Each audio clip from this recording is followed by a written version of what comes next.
Hi, welcome to the introduction of the NIST Cybersecurity Framework. I'm Mark Bernard, and I will be your narrator for this course.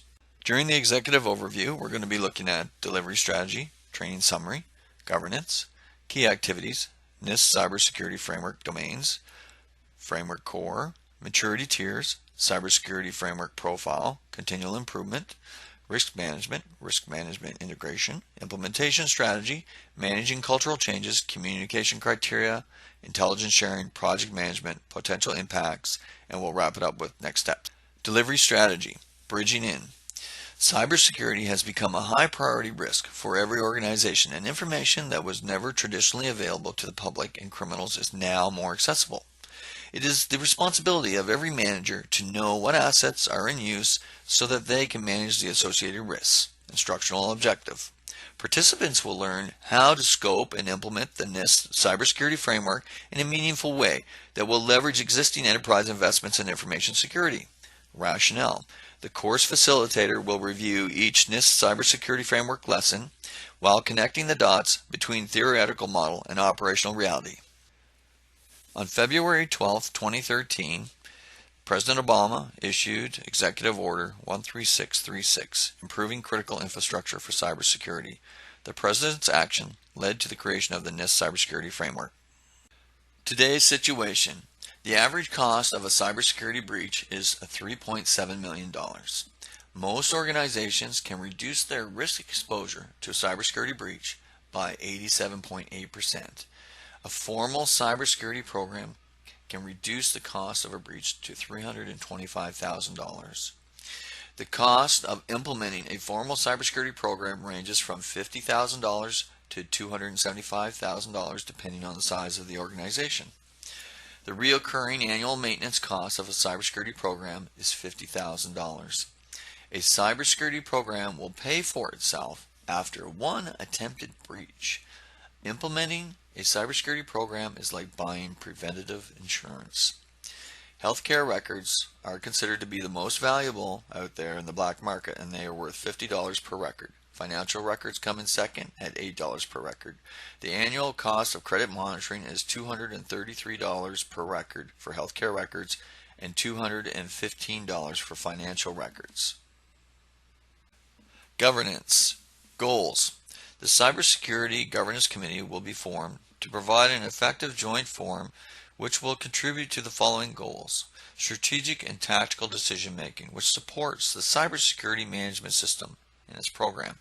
Balanced and informed review of cybersecurity services contributing to a range of enterprise service delivery initiatives, and proactive cybersecurity alignment with higher joint level governance functions to improve the resilience and agility of enterprise security. Key activities. Number 1, define scope and governance committee. Number 2, identify legal obligations. Number 3, document current state based on gap assessment. Number 4, conduct a risk assessment. Number 5, document future state and a roadmap. Number 6, initiate corrective action and preventative action. Number 7, communicate risk treatment plans to internal and external stakeholders. NIST Cybersecurity Framework domains: identify, protect, detect, respond, and recover. And over the next few slides, we'll break these out a little bit further into subcontrols and sections. Core Framework. Under the core framework, we break out the 5 primary domains. Under identify, we have sub-processes for asset management, business environment, governance, risk assessment, and risk management strategy. Under protect, we have access control, awareness training, data security, information protection, processes and procedures, maintenance, protective technology. Under detect, we have anomalies and events, security, continual monitoring, detection processes. Under 4, respond, we have response planning, communications, analysis, mitigation, and improvements. And under 5, we have recovery, planning, improvements, and communications. Maturity tiers. Within the NIST Cybersecurity Framework, there are 4 tiers. Each tier attempts to assess the adoption of risk management process, the integration of risk management, and external participation. Tier 1 represents not adopted. Tier 2, it's approved but not rolled out. Tier 3, risk management is approved and rolled out to the enterprise. Tier 4, it's an adaptive process where it takes lessons learned and implements change to make it better. Cybersecurity Framework Profile. On this slide you see what we call a star chart. The star chart helps us to plot from current state to future state. One of the exercises that students will walk through is the evaluation of their current risk management process, the integration of risk management within their enterprise, and external participation. Continual improvement. On this slide you see a roadmap. This is a strategic roadmap that plots out change for the next 3 years. What we've done is we've taken the things that we've learned from our gap assessment and from our risk assessments, and we've plotted them out to make improvements, moving us from Tier 1 to Tier 4 over the next 3 years. Risk management. Risk management is fundamentally important to the success of adopting the NIST Cybersecurity Framework. On this slide we describe a 7-step process. Risk management is also identified extensively within the tiers 1 to 4 and also under the primary domain identify. Students participating in the course will walk through a risk assessment of their own and they'll learn these steps. In step 1, we evaluate whether or not we're looking at an asset and whether that asset has been registered in a database. Step 2, we determine if it's a major change to the organization, its infrastructure, and determine whether or not appropriate topologies and network diagrams have been updated. In step 3, we look at the potential threats. Step 4, we look at potential vulnerabilities. Step 5, we evaluate the control selection and determine whether controls exist or not. If they do exist already, then we may make recommendations on those. On step 6, we finalize a report, present it to management for next steps. In step 7, we create a risk treatment plan to follow up on.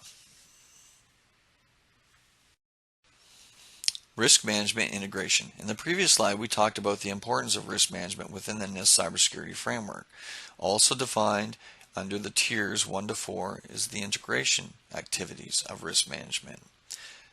In this technique, we're going to teach students how to create weighted sheets. These sheets will allow project managers, procurement officers, also software development, and people doing mergers and acquisitions to conduct their own risk assessments. Should their assessment exceed the threshold, they would directly involve the security office. However, if not, they would continue along and file the document.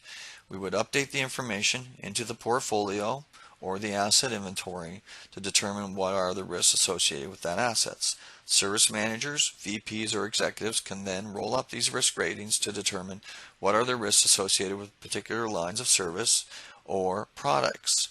This is an extremely valuable process that students will enjoy and get great benefit from. Implementation strategy. On this slide, we describe the 7 steps that NIST recommend to implement the NIST Cybersecurity Framework. Step 1, prioritize and scope. Step 2, orient, identify legal obligations. Step 3, create a current profile based on the gap assessment. Step 4, conduct a risk assessment. Step 5, create the target profile. Step 6, determine, analyze, and prioritize the gap closure. And Step 7, execute an implementation action plan. Managing cultural changes. For some organizations, the adoption of the NIST Cybersecurity Framework will be dramatic. For others, it won't be because they already protect information. On this chart, we describe the kind of emotions that employees will go through as they slowly and gradually get on board with the NIST Cybersecurity program. Our experience in implementing these types of programs will help you prepare communications and to lead your group and your team through these changes. Communication criteria. There are several steps that we must go through in order to effectively develop the communication that's going to happen. Defining the purpose for the communication, identifying the team that's going to review it, circulating it to the team and gathering their consensus, garnering authorization to publish, confirming the distribution, and distributing the message.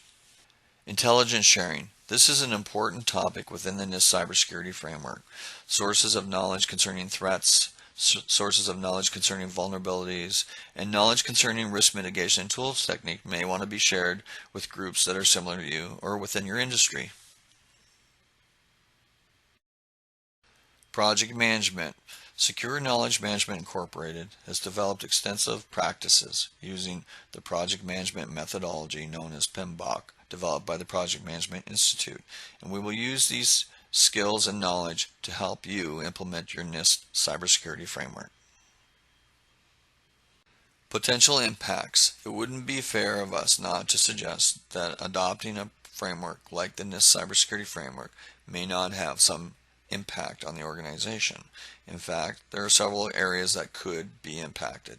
Some of those include existing policies, policy exceptions, existing practices might change, also new practices might be added, and as well as security standards and disciplinary practices if they do not already exist.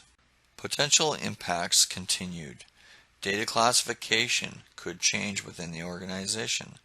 The use of system development methodologies might change.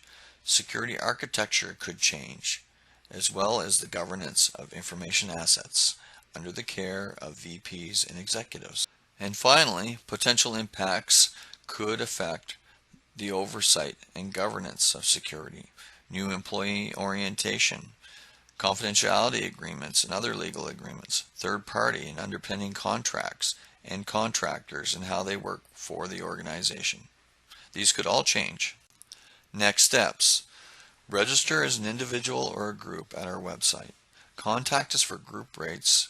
Also, we have optional materials that are available, such as workbooks, and we have exams for certification.